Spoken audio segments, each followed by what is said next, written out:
Assalamualaikum warahmatullahi wabarakatuh. Nama saya Arim Bayuning Tias, NIM 14117140 dari PAM RC. Di sini saya akan mempresentasikan tugas besar pengembangan aplikasi mobile dengan judul Pengawasan Pasien COVID-19. Latar belakang. Kenapa saya membuat aplikasi ini? Karena seperti yang kita tahu bahwa Indonesia sedang dilanda wabah yang cukup besar, yaitu COVID-19. Sebenarnya apa sih COVID-19 itu? COVID-19 itu adalah virus yang dapat menular melalui percikan ludah sehingga penting bagi kita dan petugas medis untuk tetap menjaga jarak dan mengurangi kontak fisik dengan orang yang terjangkit. Banyaknya orang yang terjangkit bisa membuat perawat maupun dokter mengalami kesulitan dalam mengenali pasien, sehingga saya membuat aplikasi berbasis mobile yang dapat mempermudah perawat mengenali pasien tanpa harus terlalu dekat dengan pasien. Aplikasi ini saya beri nama SCAVID-19. Batasan aplikasi yang pertama adalah button save, QR code terpisah dengan tambah data, sehingga terkadang pengguna sering terlupa untuk menyimpan QR code. Yang kedua, belum bisa menyimpan QR code ke dalam Firebase. Manfaat. Dengan dibuatnya aplikasi ini, saya berharap aplikasi ini dapat mempermudah perawat dan dokter dalam mengenali pasien COVID. Yang kedua, mempermudah pengaksesan data pasien karena disimpan pada Firebase yang merupakan real-time database dan merupakan database cloud, jadi bisa diakses di mana saja. Yang ketiga, mengurangi kemungkinan tertular karena mengurangi kontak fisik. Ini adalah diagram use case. Di dalamnya terdapat pengisian data pasien atau registrasi, yang kedua scan, yang ketiga lihat semua data pasien, dan yang terakhir info pasien COVID-19 di Indonesia. Untuk fitur yang pertama, pengisian data pasien, kita menginputkan data pasien, kemudian kita bisa mengenerate QR code, karena QR code itu terdiri dari data pasien. Lalu data pasien bisa disimpan di dalam database. Yang kedua adalah scan. Setelah kita mengenerate QR code, kita bisa memindai QR code itu dan kita bisa mengetahui info data-data pasien yang ada di dalam QR code itu. Yang ketiga, lihat semua data pasien. Lihat semua data pasien itu terhubung ke database, sehingga semua pasien yang sudah mendaftar di fitur pertama bisa dilihat semua di dalam fitur lihat semua data pasien. Untuk yang terakhir, info pasien COVID-19 di Indonesia. Untuk fitur ini, dia mengakses langsung ke dalam website covid19.go.id. Selanjutnya adalah fitur. Seperti yang sudah saya katakan sebelumnya bahwa aplikasi ini mempunyai 4 fitur utama, yaitu registrasi, scan, lihat pasien, dan info COVID-19. Untuk yang pertama adalah registrasi. Bisa dilihat di activity diagramnya, dimulai dari petugas. Petugas menanyakan biodata pasien, kemudian pasien memberikan biodatanya, lalu petugas menerima biodatanya lalu menginputkan semua biodata di dalam sistem. Lalu sistem mengenerate QR code dan menyimpan QR code di dalam device. Lalu QR code yang sudah disimpan di dalam device itu bisa langsung dicetak dan data-datanya bisa disimpan di dalam Firebase. Setelah QR code dicetak, QR code diletakkan di baju pasien. Untuk fitur yang kedua adalah scan. Bisa dilihat di activity diagram, dimulai dari petugas lagi, yaitu petugas bertemu dengan pasien, kemudian pasien mengenakan baju yang sudah ditempel QR code tadi, lalu petugas meng-scanning QR code yang ada di baju pasien itu, lalu sistem mendeteksi QR code dan menampilkan biodata pasien, sehingga petugas dapat menerima biodata pasien. Fitur yang ketiga adalah lihat pasien. Dimulai dari petugas lagi, petugas yang ingin melihat semua data pasien yang terjangkit di RS itu mengakses Firebase. Lalu dari Firebase, mengambil semua data pada child pasien untuk ditampilkan pada sistem. Lalu petugas menerima informasi dari sistem. Untuk fitur yang terakhir, info COVID-19. Jadi petugas ingin mengetahui kabar seputar COVID-19, sehingga sistem mengakses langsung website covid19.go.id dan menampilkannya sebagai informasi kepada petugas. Selanjutnya adalah penjelasan aplikasi. Di sini saya mempunyai beberapa activity, yaitu activity mind, card view, lihat pasien, register, scan, dan splash screen. Untuk yang pertama adalah splash screen. Ini adalah activity yang pertama kali dijalankan saat program pertama kali dibuka. Di sini hanya ada image view dan progress bar. Selanjutnya adalah activity mind. Di dalam Activity Mine terdapat 4 button, yaitu 4 button dari fitur utama, yaitu registrasi, scan, lihat pasien, info COVID-19. Di sini juga saya tambahkan logo dan ada backgroundnya, sama seperti splash screen. Di sini sudah disertai dengan ID buttonnya dari mulai registrasi, scan, lihat pasien, dan info COVID-19. Selanjutnya kita akan melihat registrasi. Nah, untuk layout registrasi sendiri terlihat ada beberapa field, yaitu nama lengkap, tanggal lahir, alamat, tanggal masuk, dan deskripsi. Di sini terdapat 3 button, yaitu generate, save barcode, dan simpan. Tombol generate berfungsi untuk membuat QR code dari data-data yang sudah kita inputkan, dari mulai nama lengkap, tanggal lahir, alamat, tanggal masuk, dan deskripsi. Itu semua dijadikan QR code dan akan ditampilkan di image view ini. Lalu di sini ada save barcode, yaitu button untuk menyimpan QR code yang sudah kita generate di sini ke dalam device kita atau di dalam perangkat kita gitu. Di bawahnya ada button simpan, yaitu untuk menyimpan data-data yang sudah kita inputkan di atas tadi ke dalam Firebase. Selanjutnya adalah scan.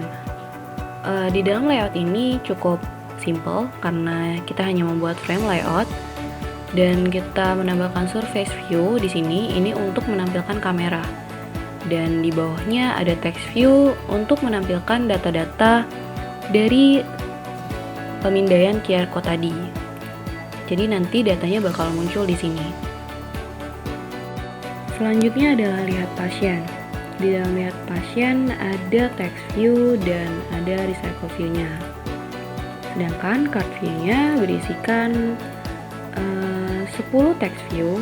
Yang pertama itu untuk membuat keterangan dari mungkin nama pasien atau alamat, dan di bawahnya ini adalah field yang akan diisi oleh database. Selanjutnya saya akan menjelaskan tentang Java-nya. Di sini kita mempunyai beberapa file Java, yaitu lihat pasien, main activity, my adapter, pasien, register, scan, dan splash screen. Yang pertama adalah splash screen. Di dalam splash screen ini saya mengatur waktu loadingnya itu hanya 3 detik. Dan setelah 3 detik maka akan langsung berpindah ke main activity. Di dalam main activity terdapat beberapa fungsi, yaitu register, scan, pasien, dan info. Untuk register, dia langsung menyambung ke register.class, yaitu file register.java-nya. Yang kedua adalah scan.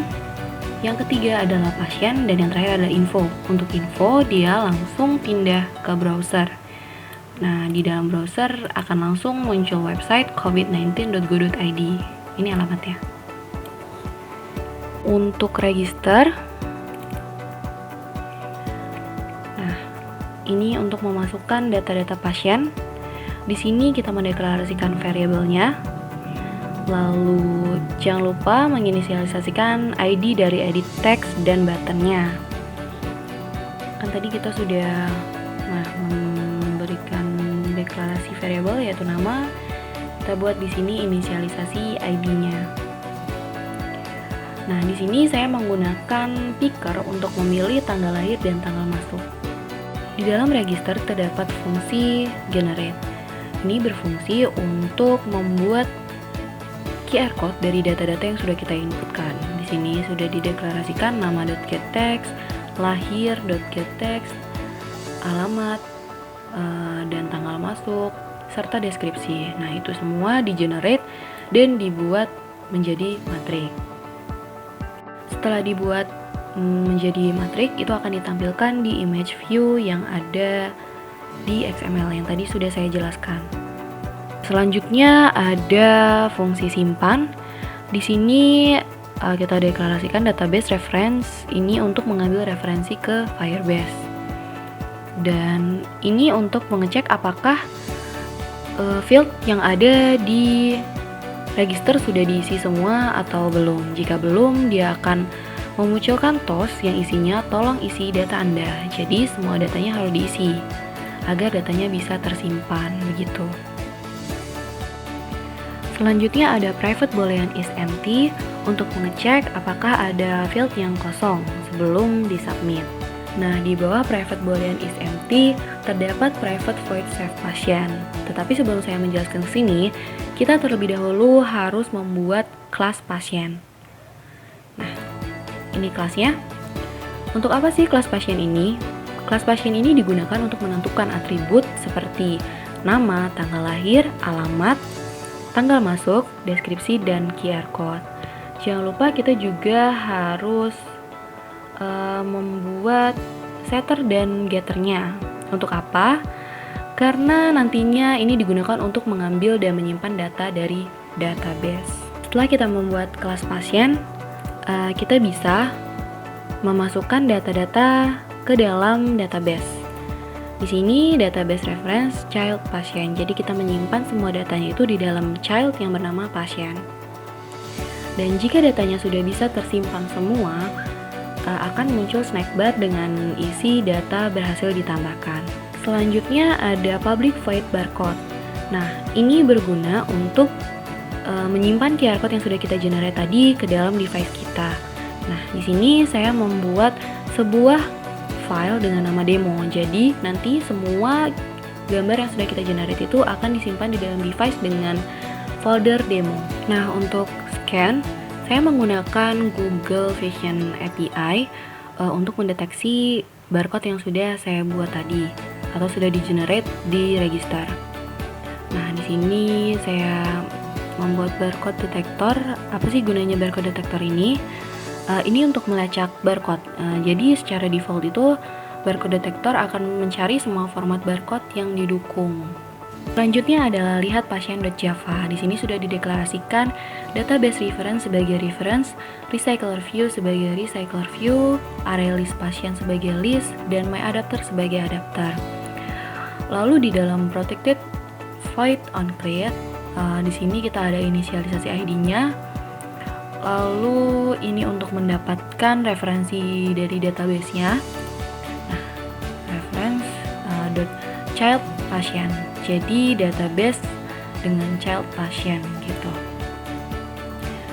Nah, di dalam public void on data change ini kita menginisialisasikan adapter dan data pasien dalam bentuk array. Jadi data pasiennya itu disimpan dalam bentuk array begitu. Dan memasang adapter pada recycler view. Untuk public void on canceller ini dijalankan ketika ada error dan mengambil data errornya lalu menampilkannya. Karena dilihat pasien tadi kita sudah menyebut-nyebut tentang my adapter. Nah, kita itu juga mempunyai kelas my adapter. Untuk apa sih my adapter ini? Kelas ini tuh digunakan untuk mengatur bagaimana data akan ditampilkan. Nah, di dalamnya kita harus mendeklarasikan variabel konteks sebagai konteks, array list pasien sebagai pasien, dan kita membuat konstruktor myAdapter. Untuk apa? Untuk menerima input dari database. Nah, lalu kita mempunyai public void on bin view holder. Ini tuh untuk mengambil nilai atau value yang terdapat pada recycler view berdasarkan posisi tertentu. Nah, sebelumnya di sini ada public my view holder on create view holder. Nah, ini itu untuk mengembalikan layout dari card view. Nah, card view-nya itu gunanya untuk apa? Card view-nya itu digunakan untuk menampilkan data yang terdapat pada database. Jadi data-data pada database itu akan disimpan di dalam card view.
Saya rasa cukup presentasi dari saya ucapkan terima kasih dan saya memohon maaf jika ada salah dalam segi penyampaian ataupun penjelasan. Akhir kata saya ucapkan wassalamualaikum warahmatullahi wabarakatuh.